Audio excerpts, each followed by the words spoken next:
I'll tell you one of the easiest ways to get people to spend more money, to pay them more money. Did you know that most people increase their spending within weeks of receiving a pay rise, yet lifestyle inflation is one of the biggest reasons why even the highest of earners can still feel financially stressed?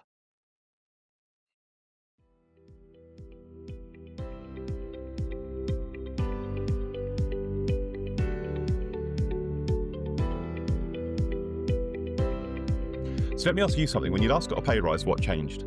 Did your savings increase or did your spending increase? Maybe a new car, maybe better holidays, maybe more subscriptions, maybe bigger monthly commitments. Today's daily win is to try and think about things a bit differently. Today's daily win is to not upgrade your lifestyle with every pay rise. Instead, think about how you can upgrade your future. And here are 10 things you probably did not know about a daily win like this. Number one, most people anchor their spending to income automatically. Number two, small recurring upgrades compound into large annual costs. Number three, increased spending increases stress even at higher incomes.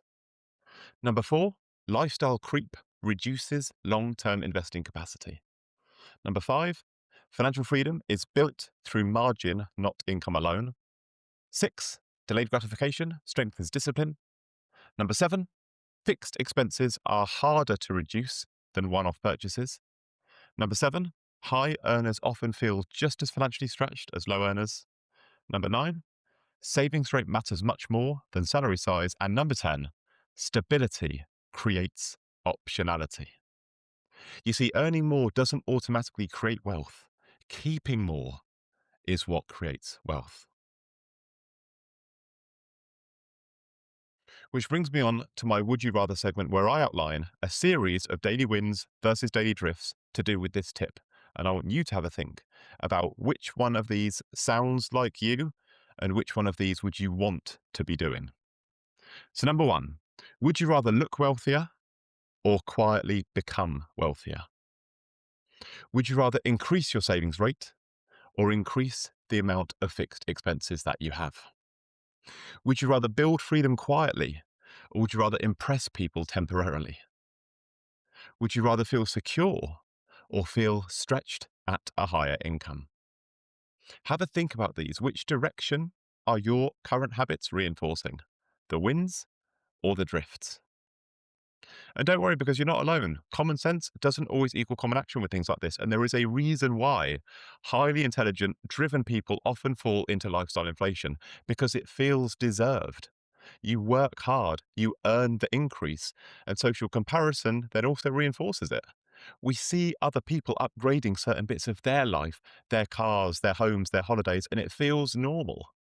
But upgrades just lock you in to higher fixed costs, and higher fixed costs reduce the flexibility that you have in the future. That reduced flexibility knocks on into increased stress, and increased stress reduces the freedom and happiness with which you're operating. We can often confuse visible success with actual security. They are not the same thing. And when we're thinking about that, thinking about future you 10 years from now, if every pay rise went into lifestyle upgrades, what does that future you look like in 10 years from now? They're going to have a higher mortgage, higher car payments, higher expectations, higher outgoings, higher expenses. But if every pay rise increased your savings rate instead of your outgoings, that future version of you in 10 years' time could have a higher value on their investment account. They could have a stronger emergency buffer. They could have more options at their disposal. They could be sleeping better at night. They'd have more choice. You see, your income can buy comfort, or it can buy your long-term freedom. And if we use a real-life example, let's say you receive a £5,000 pay rise and you invest it annually. You compound that over 20 years. That could easily be worth six figures. If you increase spending instead, that money just disappears. And in doing so, those higher expenses in the short term just increase things that you don't want, like background stress, more obligations, more pressure. You see, the more of a safety buffer you can maintain with your finances, the less anxiety you're going to feel as you work your way through life, and the more calm you're going to feel as you work your way through life. And then that calm in turn can help you improve your performance. That performance can help you compound your income even further. Wealth isn't about appearance. It's about freedom and it's about leverage.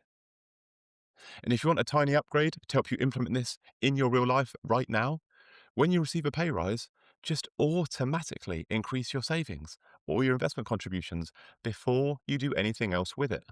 So even if that's only 30 or 40% of it, of the pay rise itself, keep living on the old salary for as long as you possibly can. Upgrade occasionally with intention, but not automatically just because it's there. What we want to do is build the gap between what you earn and what you spend. And getting a pay rise is the best chance to do that because it's the point in time where you're going to have the biggest difference between what you're earning and what you're spending. Day one of having that new pay rise, that gap is going to be as big as it ever is. That's the best opportunity that you have to set money aside to either increase the savings and investments or to start the savings and the investments that future you will thank you for. So let's go through a ripple effect process with this. If you're able to get the pay rise and exist and resist that lifestyle creep, your savings can increase. So whether that's starting from zero or increasing from X to Y. So when your savings rate increases, your investments have a great chance to grow. When your investments have a good chance to grow, your financial security has a good chance to build. And what is a wonderful byproduct of financial security building is that your stress reduces. And when you can do all of these things, your confidence is also going to rise. You've gone from somebody that was a victim of lifestyle inflation to someone who's proactively taking the choice to not increase their lifestyle with every pay rise, to save more, watch the investments grow, watch their security build, watch their stress reduce, so confidence can only go up. And when you combine all of those things together, it is only more and more likely that future opportunities will arise and the number of opportunities that you will have at your disposal will increase over time. You see, when income is spent the right way, i.e., saved or invested, rather than just spent, that is what creates real wealth. It takes a bit of restraint up front, discomfort up front, but it creates a massively positive long-term ripple effect.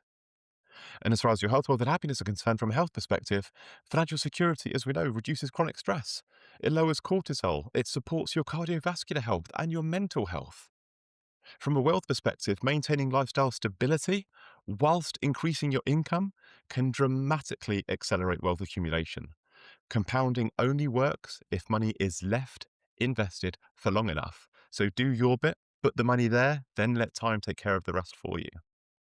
From a happiness perspective, feeling secure and in control of your finances increases confidence and it reduces anxiety. Freedom of choice, not material upgrades, is what creates lasting life satisfaction. That is a genuine real life ripple effect, not bigger, just better. And here's today's truth. You don't need a bigger lifestyle. You need a bigger margin between what you earn and what you spend. So when you earn more, keep more, invest more. That is the daily win. I end each episode by asking you a question that you can answer in the comments below, and today's question is this. Thinking about your last pay rise, how might your future look different if you had increased your savings instead of your spending? Have a think about it. Let me know what springs to mind in the comments below because I would love to hear from you. Big love, Big Daddy.